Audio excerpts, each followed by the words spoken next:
1 in 6 seniors is hungry in our country. And even in West Michigan, we know that probably half of them are also living alone. It's a really hard thing to even fathom in America, but it's true. And so we are here to make sure that no senior is hungry or forgotten. When we talk about senior hunger and the importance of nutrition, we can get real focused on food really fast. And it's really important, but what we do is far more than that. So when we say more than a meal, one of the things that we're talking about is what our drivers do when they are meeting with a client, getting to know a client, discovering the rest of the needs that are going on maybe in the background, that our care team can help to connect people to other resources. So we have 3 programs. We have a senior pantry for people that are just really having a hard time getting access to healthy food because of the resources that they have or lack of resources that they have.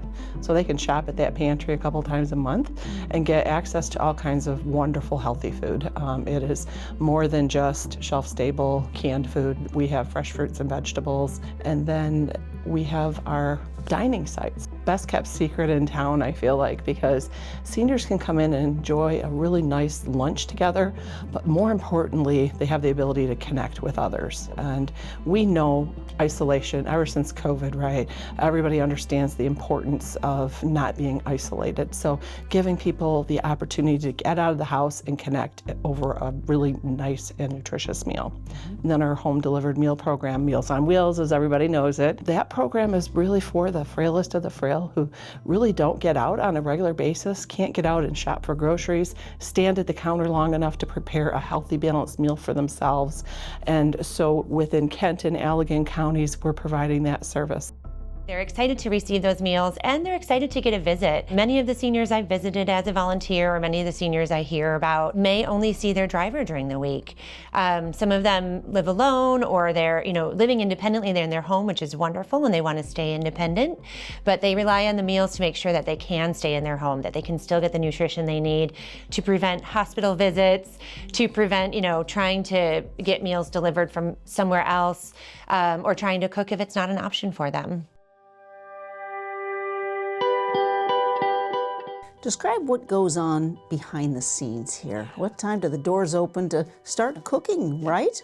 Right. Well, our cooks come in about 4:30 in the morning. We have people cooking meals all the way up until about 1 to 2 o'clock in the afternoon. But about 7 in the morning gets even busier because our drivers come in. So as a driver, you get to wake up early and come here to our Wilson Avenue campus. You will have your coolers ready for you already. Our wonderful staff and volunteers here get everything packed up, and you get a great list of seniors that you're going to go visit and deliver to. But every time it's an opportunity to make sure someone sees a smile and gets a really delicious, nourishing meal. And every time I go to a new door and meet a new face, they're always so grateful and so excited for what we do and how we help them. But even more than that, half of the people that we deliver meals to are living alone. And isolation comes with significant risks. I was talking not long ago to Ken, who's one of our longtime drivers, and he told me a story that really illustrates it really well. He had a client that he had gotten to know for many, many years by delivering meals regularly every other day. So Monday, Wednesday, Friday, he was at her door, and he would do the traditional shaving a haircut, knock, knock, knock, knock, and she'd come to the door real slowly because she had a walker, and when she'd get to the door, she'd do the knock back. One Monday he arrived, and as he did his knock, he was patiently waiting to hear her walker and her knock, and didn't hear her get to the door. And so he said, well, maybe she's occupied, maybe she can't get to the door right at this moment, I'm gonna be patient. He did it again, and she didn't make it to the door. So our process is then you go back to your vehicle and you look up, if you've got a number, you call it. No answer. This next is you call the care team, and they will look up and say, who's responsible for this person? Is it an apartment manager, a family member, whatever? They made that phone call. Monday, she was back on his list. Before the words even came out of his mouth, when she came to the door, she said, you saved my life. I fell on Saturday night, and I didn't have a phone near me, and I couldn't get to one. So I laid there all day Sunday knowing, Ken, that you would be here on Monday. And when I didn't come to the door, Meals on Wheels would make a call.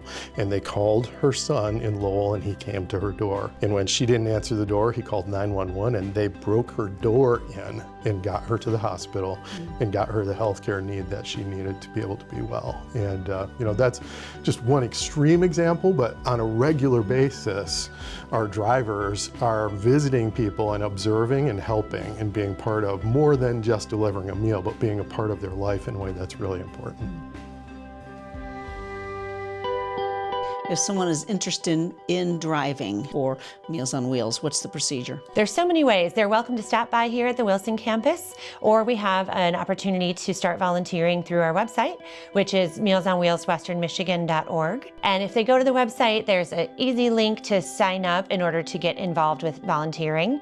As a driver working in the kitchen, there's so many opportunities for volunteers. We need the support to make sure that we can continue to serve people the way they deserve and need to be served, good quality, nutritious meals, however many meals they need. We don't want to start a waiting list. We don't want to cut back on the amount of food that we can give people.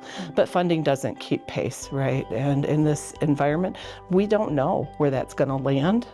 So we have to be prepared. We have to be prepared to pivot if we have to. But the community can help support us and help prevent us from having to pivot. One of the things that often we forget, and that is really important to me, is inviting people to tell the story, right? It's real easy for seniors to become invisible in our community, especially if they have chronic conditions or mobility issues where they're not out in the community. They're isolated in ways that are really difficult for people to understand. So sharing the story that this is really important, check on your seniors in your neighborhood. If there's somebody who lives near you that you don't see very often, go visit them, right? And if they're a candidate for Meals on Wheels and they need us, connect them to us.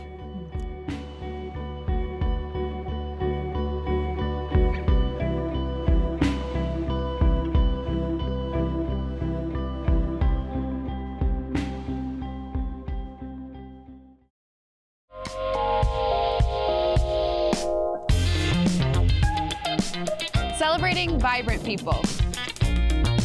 Captivating places and remarkable things. This is Living West Michigan. I'm all about you.